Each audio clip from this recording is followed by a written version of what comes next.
Hi friends, and welcome. This is the bonus video on the Foundations series of Brickhouse Bones, where we talk all about mobility, the mobility that keeps your joints healthy, happy, pain-free, and keeps you moving safely, reducing your risk for fractures. So this is what we're going to cover today is joint mobility from head to toe. I'll show you my favorite ways to do that.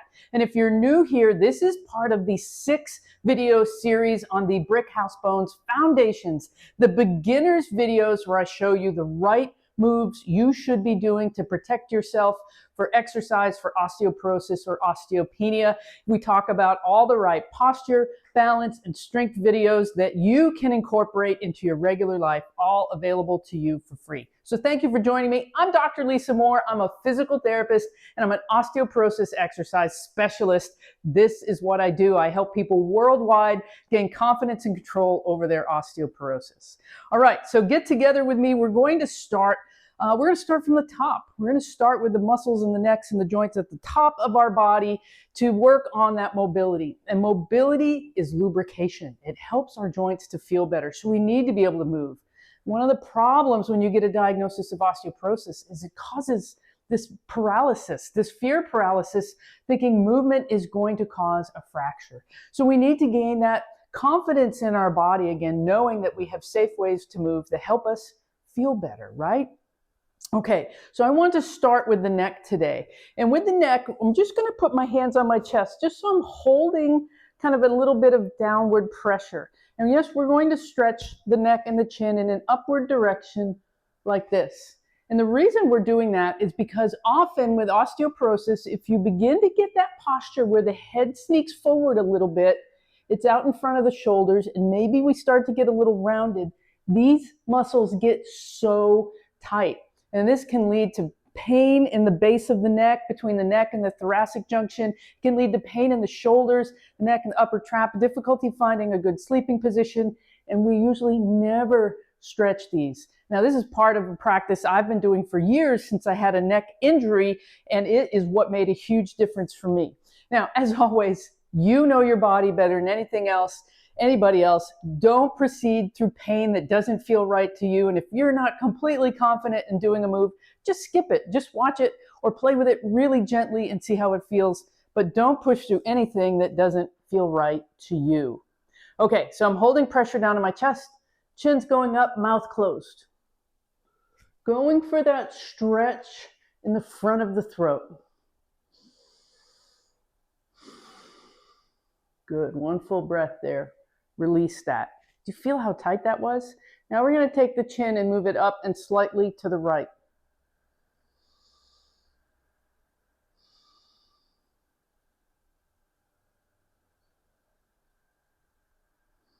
And release. Now we're going to take that chin and move it up and slightly to your left. Again, mouth closed if you're able.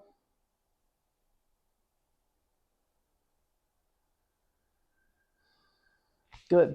Now, this is often very tight on people. I want you to know that as you're moving in that chin up direction, you're decompressing the pressure on the vertebral bodies in the neck. It's taking pressure off the front of those vertebrae. So that's a good position to work on gently without forcing. So next we're going to begin to work on the middle back. And this is often a tricky area for people to get to and not do the recommended movements that we want to avoid, right?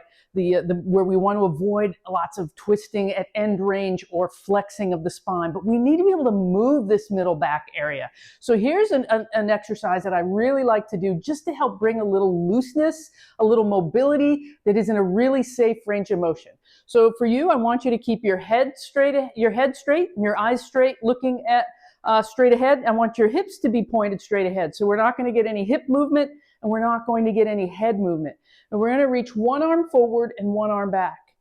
And we're going to move back and forth, reaching forward and pulling back in a seesaw type motion or in a sawing type motion. And if you notice in my middle body, I'm getting a little bit of rotation under my head and above my hips. And this is just very easy loose rotation, just getting gentle rotation on each side. It's the same rotation that you do when you're reaching for your seatbelt, when you're putting a shirt or a jacket off and on, when we're doing small, normal day-to-day things. And we're doing it without a load or resistance, and we're doing it without going to the end of the range of motion. So we're working just to loosen up that middle back. So let's do 10 of these sawing motion mobility for the middle back. 4, 5, 6, 7. Good for mobilizing the shoulder blade also. 9, 10. So one arm is reaching all the way forward, and the other arm is reaching all the way back, and we allow this little bit of rotation through the middle back. Next up, we're going to work on how do we help that middle back get taller. And so many of my clients that I see are very, very stiff. They have a lot of roundedness here, and it's very difficult for them to get that increased height through that middle back. So always think about this from the center of your chest, lifting up. And here's the way I like to work on that part. So hands will come on your ears, elbows will come slightly forward. I just don't want them out wide like this. So more forward than they are out to the side. Notice I'm sitting up tall. So I'm perched forward on my seat. Hands are by the head and the ears. Elbows are mostly forward. And we're going to point the elbows up to the sky, lifting the heart. And release. So we just come back to neutral. I'm not coming back to this, right? Feel that difference. Look in a mirror. Have somebody take a picture if you need it. Lift those elbow points up. Lift the heart. And release. 3. Notice I'm not cranking on the neck. 4. This isn't this. I'm not doing this. I'm lifting from the chest. 5. That's why we have the hands on the head, and I cue you to lift with your elbows. I'm not cueing you to lift your forehead back. I want you to lift your heart. 2 more. 1, 2. Good. This one is going to help you. It may take time. It may take time to really connect with that ability to lift that heart and improve that strength in your middle back. But this is really going to be protective.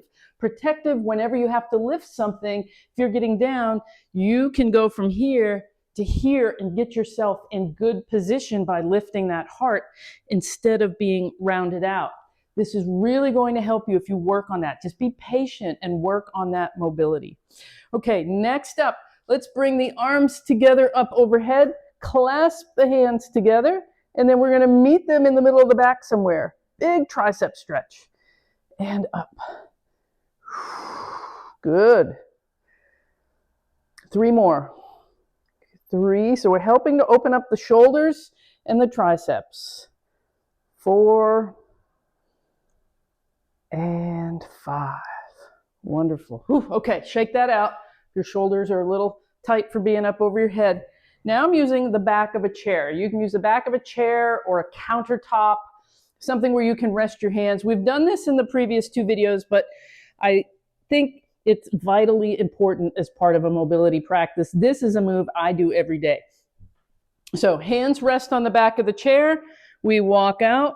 We bend over with soft knees, and we sink down between those shoulders. Sink your chest as close to the floor as you can get it and take a full breath. Walk yourself forward. I just love that stretch. I credit that with really helping me maintain reasonably good shoulder mobility throughout the years. Stepping back, sinking down, think of long arms. So I'll see a lot of people, they'll have the elbows flexed. You don't want that. You want to really reach out with long arms. Breathe into those tight spaces wherever you feel it. Walk yourself forward. Good. We'll do 1 more of those. Wonderful. Okay.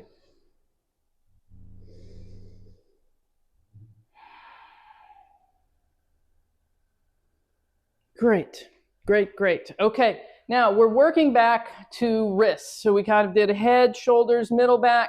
Now we're working our way down to our wrists. And I like to do wrist mobility because two reasons. One, nearly everyone I meet has lost mobility in their wrists as they get older. And so they have difficulty getting in a plank position, a push-up position, a hands and knees position, because they've become stiff there.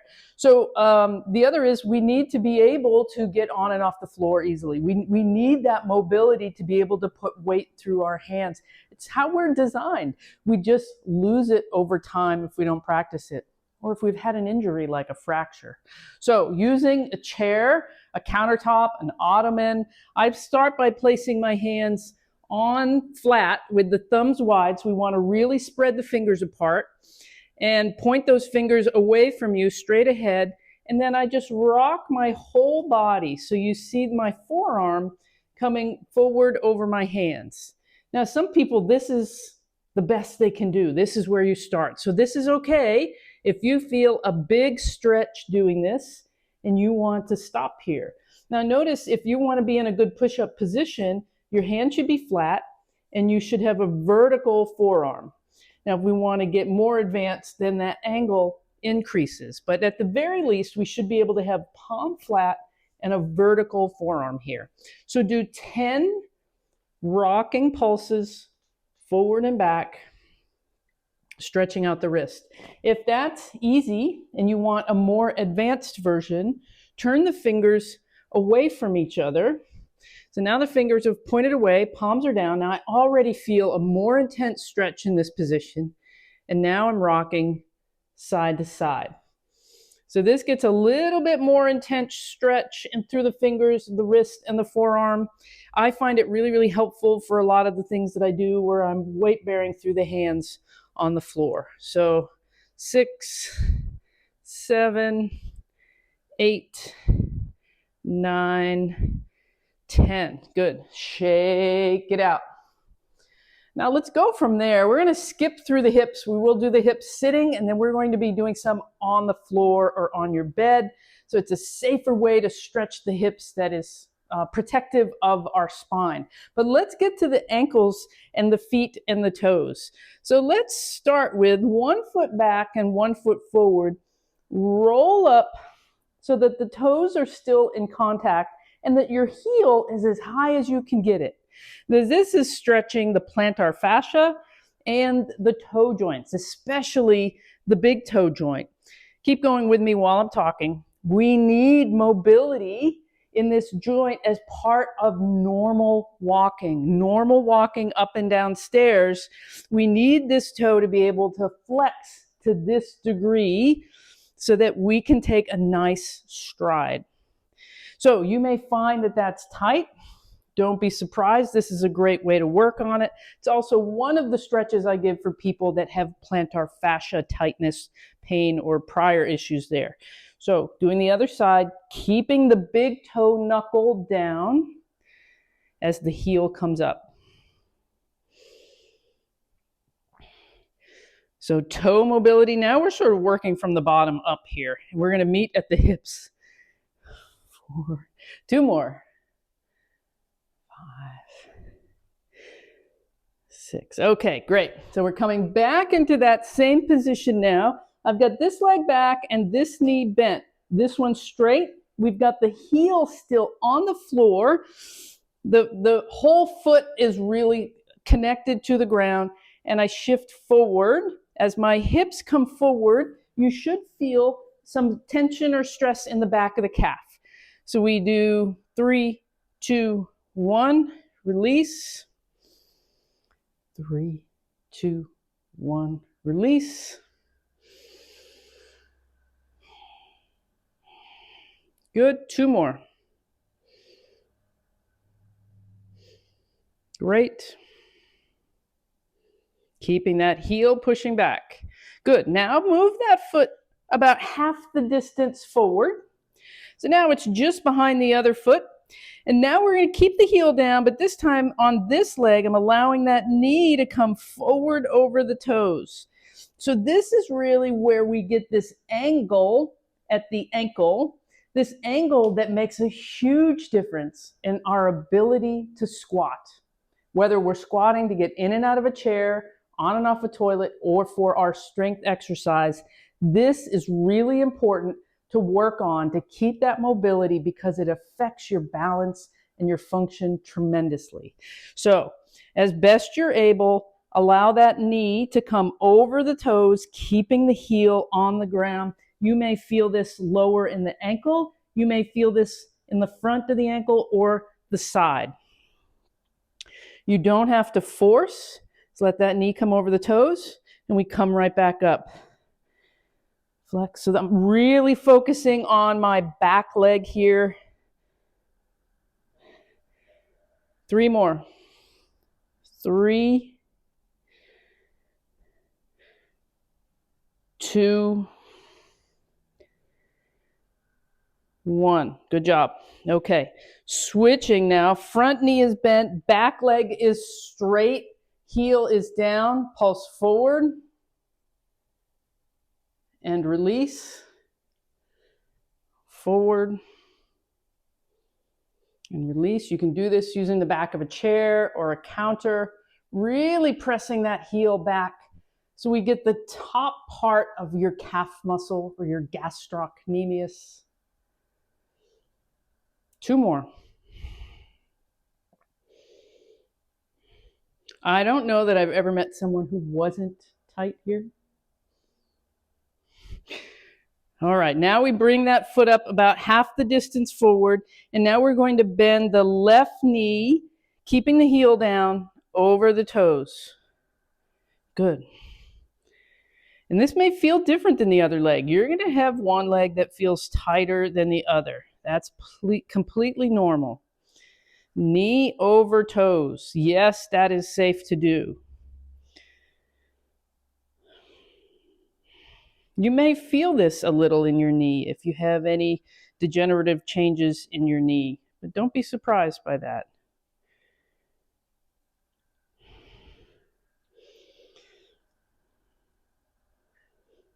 Good. 1 more. Great. Okay. Moving back. Now you're going to sit in your chair for the next part. So sitting in the chair, working on the mobility that we need to get our hips a little more open and flexible, because the ideal way to get shoes and socks on and off are to be in this figure 4 position where you can bring your foot up to you and put your socks and shoes on versus bending over to put your socks and shoes on. So we want to work smarter by doing it this way. So let's start with bringing one ankle up onto the other knee and like gently taking the slack out. If it's up here, just gently giving it a nudge down. Lift the heart up. Now, you may already feel plenty of stretch just sitting like this, in which case, just hold it. Just take your time and breathe and give your hip time to lengthen and discover this new position. And you can hold on if you need to hang on to your sock, whatever you need to do to keep yourself as much in this position as you're able, you can do that. Now, when we get on the floor, I'll show you easier versions to address this if this is too difficult for you to get in this position at all. So we're holding here. Now, if that loosens up after a little bit, keep that heart lifting up. Notice I'm not rounding out. So this would be a place where I see people cheating as they sink in, and you don't want to do that. You want to stay up tall when you're in this position. So if that loosens up, think about your heart rate coming straight forward. So just like that, boom, until you feel that increase in stretch. Remember, don't round out, keep that heart up, and you will get the most benefit from this stretch. So we've spent about a minute here. We're going to release that leg and come back and do the other side. So pulling that up. This is something we want to maintain. If you have it, but it's a little tight, keep working on it. Maintain your ability to get in this position. My mom is 91. Let's lift that heart space up. Move it forward if you're able. My mom is 91 and can still do this. And she does it because for years, she has done exercises like this and like what I'm going to show you laying down. She's been doing them for years and she's maintained that ability. If she hadn't, I'm certain she would have lost it like I see many, many people do. Motion is lotion. All right. Ooh, I love this. I love how it feels after stretching the hips. I love how much more mobile I feel. I love how it takes pressure off my back. My back always feels kind of happier and looser when my hips have been stretched out.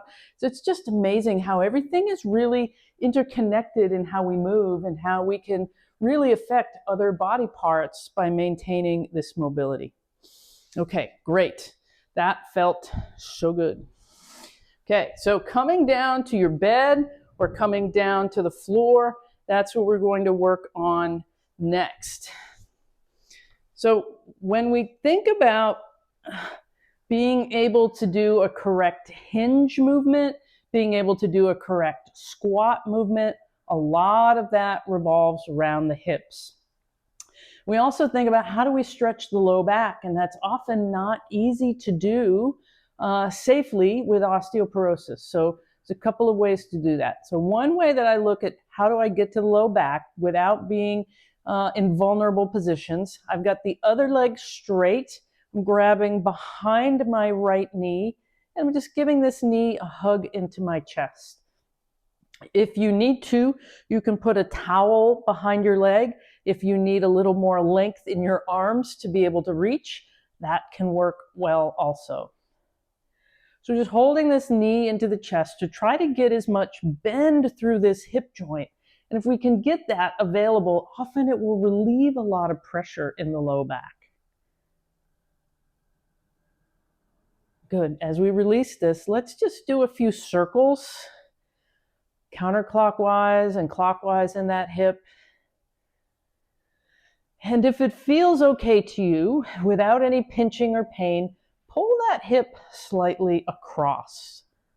Just slightly. I'm pulling at an angle almost towards the opposite shoulder. So we get more of a stretch through here. Now, if you're getting any sharp pain or pinching in the groin, just back off and go to that position up towards the same size shoulder if that felt more tolerable. Great. Let's relax that leg, slide that foot down, extend it out. Let's bring the other leg up, grabbing underneath behind the knee. We get a nice hug into the chest. Find that spot that it feels the best. Sometimes I go a little wider, sometimes I go a little narrower. You know, we get to play with it. Be curious about how the movement is. Be curious. Your body will send you signals about, oh yeah, I like it there, but not there. It'll tell you where the position of ease is. If you see that your other leg is kind of coming up, really take a look at that. Maybe back off on this one and really try to push that leg out straight as you do this, as we create that space between the extended leg and the bent leg. Good. Let's do a few circles with that left knee. One way and the other way. And then if it feels okay, let's take this knee up towards the opposite shoulder. So we just get a slightly different stretch in the back of the hip there. Again, we're just doing this with the strength in our arms. We're not forcing anything, not going too far. We're helping to keep these joints lubricated and limber. All right, releasing that leg out now. I'm going to take my feet as wide as the mat, so they're slightly wider than my hips. And your arms can be open and extended, palms up. You can be in the letter T position like this. They can just be at your sides. Or for a little bit more intense stretch, you can butterfly your arms out behind your head like this. So this one really gets the fascial system quite a bit. And you'll notice it if you're tight, that you may feel a pull on your elbow or shoulder. So with my knees wide like this, I'm going to sway both knees to my left, pressing this knee to the floor and this knee to the floor. And then I'm going to tighten this glute muscle right here that pushes that hip forward a little bit. So I feel a big stretch through here. Now, if I'm really tight, some people will see this elbow and shoulder come up. I've been working on this, so I think it's staying down pretty well. But it's a big stretch on my right thigh and hip, getting internal rotation of that hip and external rotation of this hip.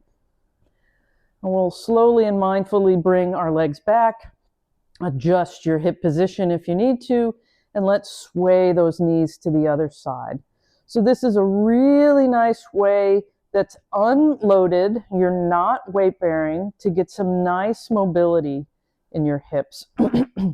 Mobility in rotation to help them have full range of motion. So on this side, I'm squeezing the left glute, pushing that left hip forward so I get a much bigger stretch through that, the front of the left thigh and hip. This feels so good. All right, coming back to center, adjust those hips. We're going to do that one more time just because it is such an important stretch. We need to be able to keep our hips really, really limber. Squeezing the right glute forward.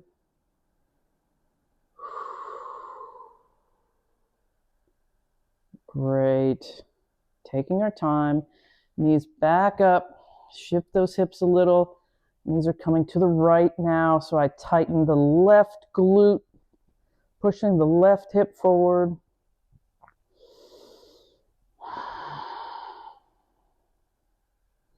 Nice work, you guys. Really great focus on the ways to help your body just move with more ease, with less pain, more comfort, more confidence. Working with our bodies and their ability versus against it. Okay, coming back to center here, and we're going to work the hamstring. So grabbing back behind the knee again, flex the toes up, and then press that heel up to the ceiling as far as you can get it, and then release back down. Here we go, big stretch. 2, 3, 4, 5, 6. Great. Other side. Toes flex back. And 1, 2, 3, 4, 5, 6. Marvelous. Okay, let's take the soles of the feet together. Let these knees come out as wide as they're willing and cinch those heels up as far as you're able. And this is a way to modify the stretch we did on the box, working to be able to get your ankle up on your knee. Open up those hips. I have my hands just kind of gently pushing down. You may feel a lot of tightness through here. Take your time there. Good. Now I place my hands on the outside of my knees, help them back up to center, and just slightly bend your left knee and see if now you can't put your right ankle on your left knee and just work through this position from this supine or lying down position. Now, as this hip loosens up, this left leg can bend up higher.